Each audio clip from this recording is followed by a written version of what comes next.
dalam nama Bapa dan Putra dan Roh Kudus. Amin. Semoga Allah membuka hati kita supaya mengenal dan memahami apa itu Misa Kudus. Dan semoga Allah mengabulkan permohonan kita serta memulihkan damai dalam hati kita. Bapak, Ibu, dan saudara terkasih dalam Tuhan, khususnya umat lingkungan Tarsius, selamat malam, berkah dalam Gusti. Kita memasuki renungan bulan Maria dan bulan katekese liturgi tahun 2020 pada hari yang ke-18 dengan tema apakah Misa Kudus sebuah pertunjukan? Pembacaan dari buku panduan. Setelah kelompok kor menyanyikan lagu berjudul Remember Me untuk mengiringi penerimaan Komunion Kudus, semua umat bertepuk tangan meriah sebagai ungkapan kekaguman terhadap kelompok kor yang telah menyanyi dengan suara yang sangat merdu. Hal yang sama juga dilakukan oleh umat setelah imam dalam kesempatan homili menyanyikan sebuah lagu Bojo Galak. Bagaimana ini? Bolehkah bertepuk tangan dalam perayaan Ekaristi? Apa yang dicari dalam perayaan Ekaristi? Apa yang dipahami tentang Ekaristi? Ada situasi yang lebih memprihatinkan di balik sebuah pengakuan jujur dan polos dari beberapa umat.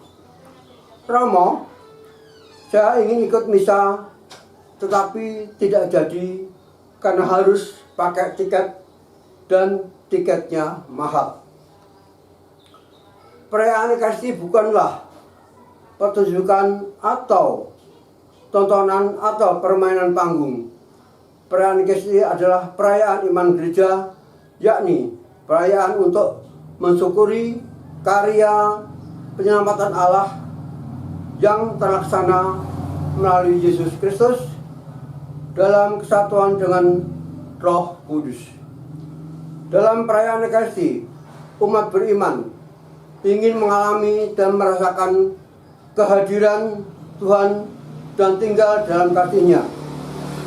Para petugas yaitu imam, prodiakon, lektor,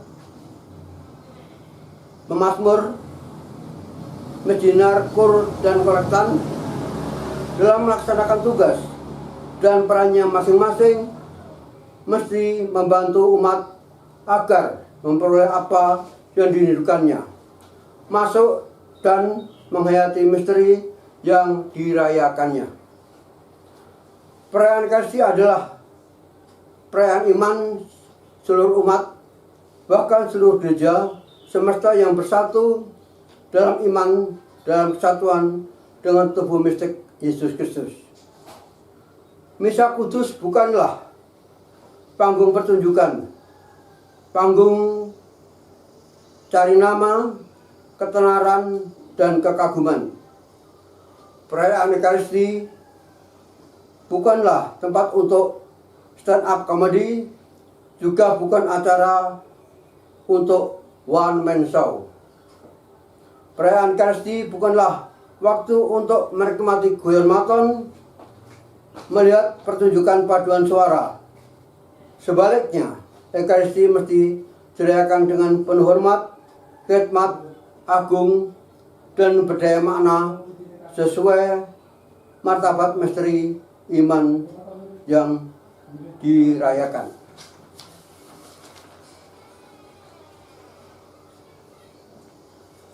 Bapak, Ibu, dan sekasih dalam Tuhan Yesus Kristus, memperhatikan kelompok kor membawakan lagu Remember Me dan Romo dalam homilinya memberikan lagu selingan Bojo Galak. Lagu-lagu yang dinyanyikan bukan lagu-lagu liturgi. ditambah lagi dengan tepuk tangan yang tidak pantas dilakukan dalam misa kudus. Untuk itu mohon dimengerti. 1. Musik dan nyanyian lagu dalam liturgi membawa perayaan lebih agung, meriah, serta membawa umat beriman sampai pada suasana liturgi surgawi.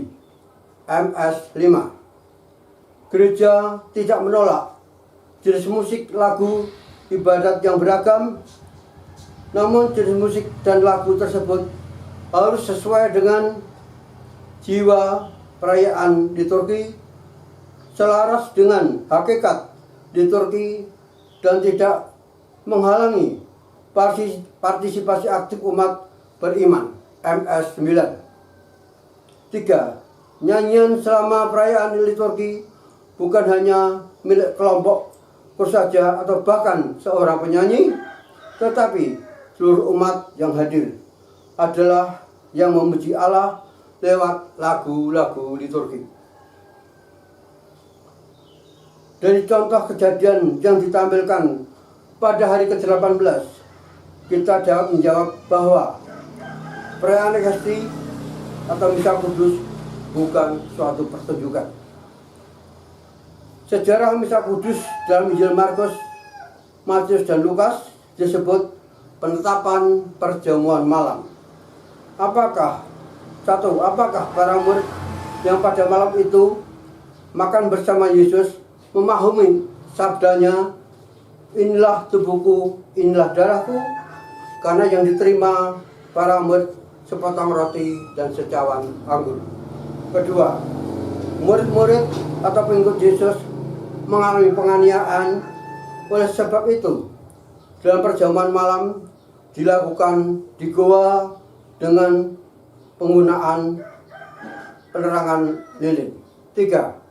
Sampai sekarang, meskipun di gereja tidak ada penerangan listrik, tetapi tetap menggunakan lilin untuk mengenang sejarah penganiayaan apabila umat berkumpul melakukan perjamuan malam yang sekarang kita sebut dengan misa kudus.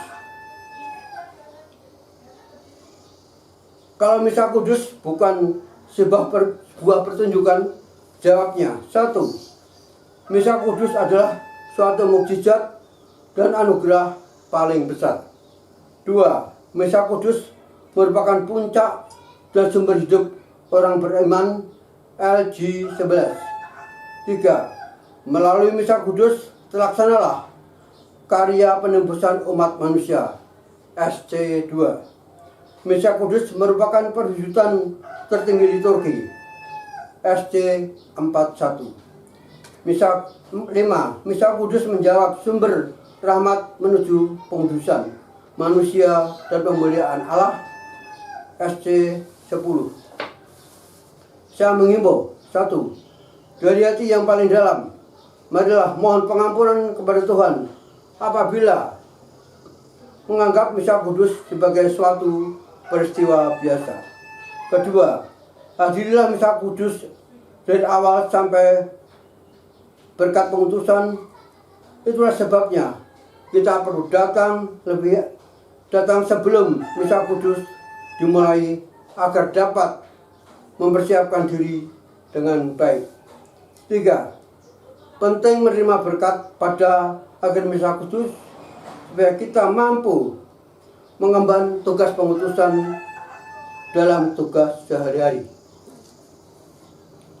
Dengan selesainya renungan malam ini, semoga kita memahami, mengenal misa kudus dan siap menjalankan pengutusan dalam tugas sehari-hari. Sekian, dalam nama Bapa dan Putra dan Roh Kudus. Amin. Selamat malam, berkah dan Gusti.